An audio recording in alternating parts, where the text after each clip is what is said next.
CES Audio. Hello, Happy New Year. I'm John Weeks, and this is the Evening Standard's Tech and Science Daily.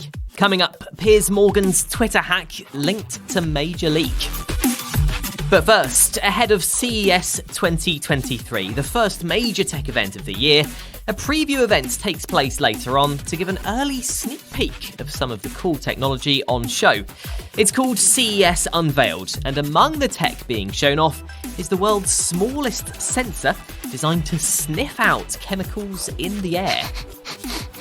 The Surface Acoustic Wave Sensor has been designed by Japanese tech startup Ballwave, which says it has the potential to serve as the nose of robots on Earth and in space.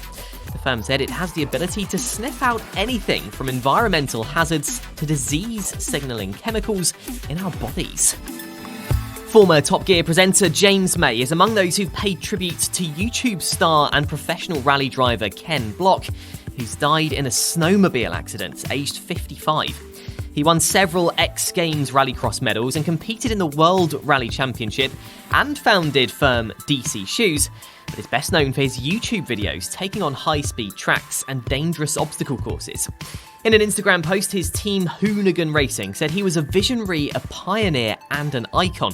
Back in 2016, Block appeared on Top Gear with Matt LeBlanc, and the show's official Twitter page has described him as an all-round hero. A cybercrime intelligence company has linked the hack of Piers Morgan's Twitter account with an alleged leak of data from 400 million accounts on the platform. At the end of 2022, Hudson Rock reported that a credible threat actor was selling Twitter users' data, including the emails and phone numbers of high-profile users. It said the hack of Piers Morgan's account just days later was likely not a coincidence and could be linked to the data leak. Hudson Rock said the threat actor claims that the data was obtained in early 2022 because of a vulnerability in Twitter. And the actor also tried to extort Elon Musk to buy the data or face GDPR lawsuits. The founder of a social media site designed for people in later life says the main conventional platforms aren't tailored towards older generations. Social media platforms aren't working for people in later life because society at large isn't working for people in later life. And the AI that helps social media platforms to run tends to replicate and in many ways exacerbate that societal bias. Hannah Thompson set up the Joy Club website as an alternative online community for the older demographic. She told us about one particular AI algorithm on Twitter that was cropping images in a certain way. It was found to be intrinsically ageist. It was sort of cropping out any visible signs of age from its imagery. And so that created an environment that older people didn't feel seen and heard and valued in. Twitter has now decommissioned that. Hannah told us she hopes the big platforms will behave more responsibly when it comes to algorithms and content. A team of researchers in the UK believe they may have found genetic patterns that could help to predict the chances of someone developing pancreatic cancer. Experts at the University of Southampton said it's a stubbornly difficult cancer to treat, with low survival rates compared to other cancers. They combined genetic data with information on people's symptoms, lifestyle, and medical history to find out what factors were most likely to increase the risk of developing the cancer.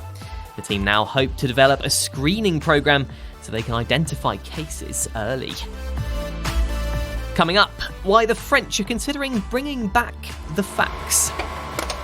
Why not hit follow and give us a rating during the break? Welcome back. Climate protesters Extinction Rebellion say they're going to pause their public disruptions. The group said it will try to attract more people to their cause through a less confrontational approach after releasing a statement titled We Quit. Last year alone, the group tried to raise awareness of climate change by abseiling off Tower Bridge, blocking Amazon warehouses, and holding protests outside airports, oil refineries, and across London. In the statement, the group admitted that very little has changed as a result of their actions over the last 4 years, but insisted activists must be radical in their response to the climate crisis. A man who was diagnosed with cancer and told he had just 12 months to live is now cancer-free after taking part in a UK drugs trial.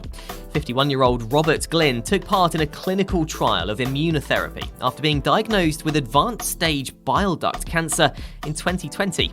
The trial involved an immunotherapy drug already approved for other cancers, which is given by a drip and helps a person's own immune system fight cancer.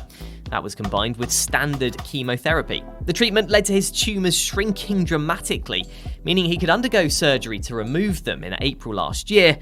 Since then, his checkups show he's cancer-free. And finally, it looks like France is working on the 21st century version of Le Fax. State-owned French post office La Poste is killing off first-class mail deliveries, promising to be on the doormat the next day, costing €1.43. It says the service was on its last legs and relied heavily on planes and trucks. So, what's the solution if you absolutely must have your letter delivered next day? Well, now a service dubbed e-letters allows a message to be typed on La Poste's website, which is printed on paper at the nearest post office to the recipient and then delivered. You're up to date. Come back at 4 o'clock for the Leader podcast for the latest news and analysis from the Evening Standard. We will be back tomorrow afternoon at 1. See you then.